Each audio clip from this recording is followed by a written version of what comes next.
اس کا علاج بھی میرے پاس ہے۔ تب بھی اس نے اپنے سائڈ ٹیبل کے دراز سے ایک ڈبیا نکالی اور ایک چھوٹی سی گولی نکال کر مجھے دے دی۔ کہنے لگی کہ یہ کھا لو۔ میں حیرت سے سوچ دوائی کو دیکھنے لگا۔ کہنے لگا کہ یہ کس لیے ہے؟ مجھے تو کوئی بیماری نہیں۔ وہ کہنے لگی کہ اس کو کھانے سے خود اعتمادی آتی ہے۔ اس کے بعد سنی تو میں بڑا حیران ہوا، مگر یوں انکار بھی نہیں کر سکتا تھا۔ میں نے فوراً وہ گولی لی اور پانی کے ساتھ نکل لیا۔ وہ کتنی ہی دیر مجھ سے باتیں کرتی رہی، مگر مجھے نیند آنے لگی تھی۔ میں مزید اس سے باتیں نہ کر پایا اور یوں ہی نیند دراز بیٹھا ہوا سو گیا۔ جب میری آنکھ کھلی تو گھڑی پر 1 بج رہا تھا۔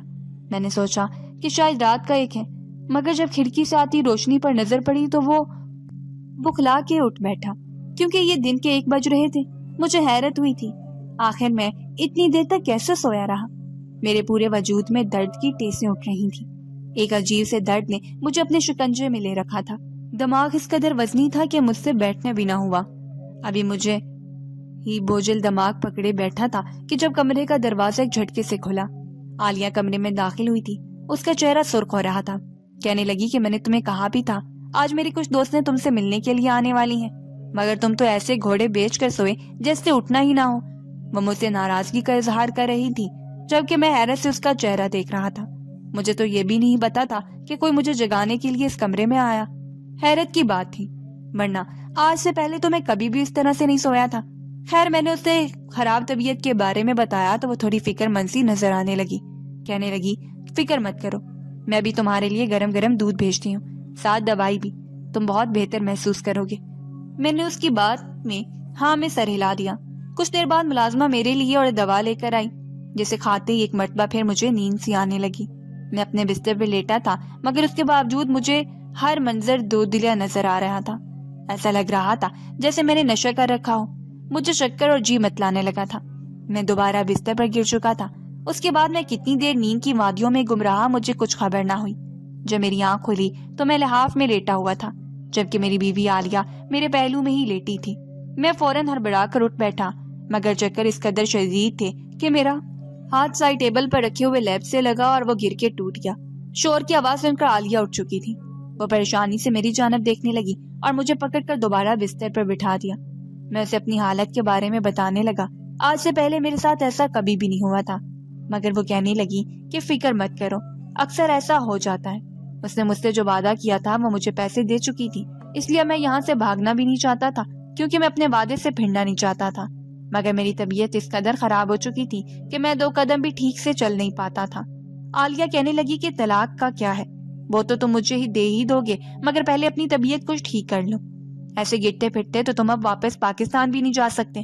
وہ تو بڑی ہی اچھی تھی، میرا بہت خیال رکھنے والی تھی۔ میں بھی وہیں رک گیا۔ مجھے اپنا وجود تپتا ہوا محسوس ہو رہا تھا، ایسے لگ رہا تھا جیسے کسی نے دیکھتی ہوئی آگ پہ رکھ دیا ہو۔ نہ جانے میری ایسی حالت کیوں ہو رہی تھی۔ مجھے اٹھے ہوئے بھی کچھ ہی دیر ہوئی تھی کہ جب دوبارہ میری 1 دن کی بننے والی بیوی نے مجھے کھانے کے ساتھ دوا دی کہ یہ کھا لو، تمہاری طبیعت بہتر ہو جائے گی۔ حیرت کی بات تھی کہ یہ وہی گولی تھی جو بار بار مجھے وہ دے رہی تھی۔ یہی گولی اس نے مجھے اس رات خود اعتمادی کے لیے دی تھی، جبکہ دوسری مرتبہ اس نے میری گولی وہ جلد دماغ کی وجہ سے دی تھی، اور ایک مرتبہ پھر وہی گولی مجھے کھلا رہی تھی۔ اس وقت جب میں نے گولی کھائی تو ایک مرتبہ پھر مجھے نیند غالب آنے لگی۔ یہ بات میرے لیے بڑی ہی پریشان کن تھی۔ اس وقت تو میں سو گیا، لیکن جب مجھے ہوش آیا 12 گھنٹے بیت چکے تھے۔ میں نے نوٹ کیا تھا کہ وہ مجھے جب بھی کچھ کھلاتی ہے میں بے ہوشوں کی طرح سو جاتا ہوں۔ کچھ نہ کچھ تو گڑبڑ ضرور تھی، کہیں سے میرے ساتھ کچھ غلط تو نہیں کری تھی۔ میں ہی سوچوں میں گم تھا۔ میری صحت تو دن بدن گرتی ہی چلی جا رہی تھی، وہی میرا چہرہ بھی زرد ہو چکا تھا۔ کوئی بھی پہچان نہیں سکتا تھا کہ میں وہی خوبصورت پرکشش سا نوجوان چند ہی روز میں ایسے ہو گیا تھا جیسے چاند کو گرہن لگ چکا ہو۔ اس رات جب میں لیٹا اور بیوی نے مجھے وہ گولی کھانے کو دی تو میں نے وہ گولی اپنی زبان کے نیچے رکھ لی، مگر حلق میں نہ نکلی۔ وہ رکھنے کے بعد میں جان بوجھ کر سونے کا ناٹک کرنے لگا اور پھر اپنے بستر پر آ کر لیٹ گیا۔ میں ہوش میں تھا۔ تبھی کچھ دیر بعد عالیہ مجھے آوازیں دینے لگی، مگر میں نے اس کی کسی بات کا کوئی جواب نہ دیا۔ جب اسے یہ کنفرم ہو گیا کہ میں بے ہوش ہو چکا ہوں، اس نے کمرے میں ایک عورت کو بلوایا تھا۔ اس کی آواز میرے کان تک پہنچی، میرے ہوش اڑ چکے تھے۔ وہ کہنے لگی کہ میڈم جی میں تو ماں بن جاؤں گی، خدا نہ خواستہ اگر اس سے بھی مجھے اولاد نہ ہوئی تو میرا گھر برباد ہو جائے گا۔ میرا شوہر تو بانجھ ہے اور ساس بار بار وارث کی ڈیمانڈ کر رہی ہے۔ عالیہ کہنے لگی کہ تم فکر ہی مت کرو۔ بدلے میں اس نے مجھ سے کئی درہم لیے تھے اور پھر وہ عورت میرے پاس کمرے میں آ چکی تھی۔ میں نے تو وہم و گمان بھی نہیں تھا کہ عورت میرے ساتھ اس طرح کا سلوک کرے گی۔ میرا جسم بیچ رہی تھی۔ جن خواتین کے شوہر بانج تھے انہیں یہ یہاں پہ لا رہی تھی۔ وہ میرے ساتھ غلط رشتہ قائم کر کے حاملہ ہو رہی تھی۔ کتنی ہی دیر تک تو میں سکتے کی کیفیت میں رہا۔ میرے ذہن میں آندیاں چل رہی تھی، کیسے کیسے گھناؤنے کاروبار لوگوں نے بنا رکھے تھے۔ وہ عورت بانج عورتوں سے لاکھوں پیسے وصول کرتی تھی اور مجھے جیسے نوجوان لڑکوں کو بسا کر ہر رات اس سے اپنا کام نکلواتی تھی۔ میرا دل تو کیا کہ یہاں سے بھاگ جاؤں، مگر مجھے ڈر تھا کہ اس عورت کے یہاں پر اچھے خاصے لوگوں سے تعلقات تھے۔ میں خاموشی سے لیٹا رہا۔ اگلی صبح سو کر اٹھا تو اب میرے دل میں مزید پیسہ کمانے کی لالچ پیدا ہو چکی تھی۔ پیسہ کمبخت چیز ہی ایسی ہے۔ اگلے روز میں نے کھل کر عالیہ سے بات کی اور اسے بتایا کہ مجھے سب پتہ چل چکا ہے، تو اس کا رنگ اڑ گیا۔ میں نے کہا، دیکھو تم نے مجھے جو پیسے دی ہیں وہ بہت معمولی ہیں ان پیسوں کے سامنے جو تم ان عورتوں سے وصول کر رہی ہو جو بانج ہیں اور کسی نہ کسی طرح اپنا گھر بچانے کی کوشش میں لگی ہوئی ہیں۔ اگر تم 50% کے حساب سے میرے ساتھ ایگریمنٹ کرو تو میں تمہارا ساتھ دوں گا۔ وہ کچھ دیر سوچنے کے بعد مان گئی۔ اگلے کئی مہینے ہمارا یہ کام خوب چلتا رہا، مگر میری صحت کا یہ حال ہو گیا تھا کہ اب مجھ سے ٹھیک سے چلا بھی نہیں جاتا تھا۔ میں جو 25 سال کا خوبصورت نوجوان تھا اب 40 کا لگنے لگا تھا۔ میں نے واپس پاکستان جانے کا فیصلہ کر لیا کیونکہ اب میرے پاس 2.5 لاکھ درہم جمع ہو چکے تھے۔ واپس آ کر میں نے دوبارہ دبئی جانے سے توبہ کر لی۔ 6 مہینے مکمل ریسٹ کیا، تب جا کر میری کچھ صحت ٹھیک ہوئی۔ میں نے کپڑے کا کاروبار شروع کیا اور دنوں میں میرا کاروبار خوب چلنے لگا۔ میں نے جو کیا وہ ٹھیک تھا یا غلط مجھے نہیں پتا، مگر وہ سب میں نے پلان بنا کر نہیں کیا تھا۔ شاید قسمت کو یہی منظور تھا۔ واپس آ کر میری ماں نے میری شادی کر دی۔ آج میرے 4 بچے ہیں جن کے اچھے مستقبل کے لیے میں دن رات کوشش کر رہا ہوں تاکہ میری طرح ان کو کبھی دبئی کی خاک نہ چھاننی پڑے۔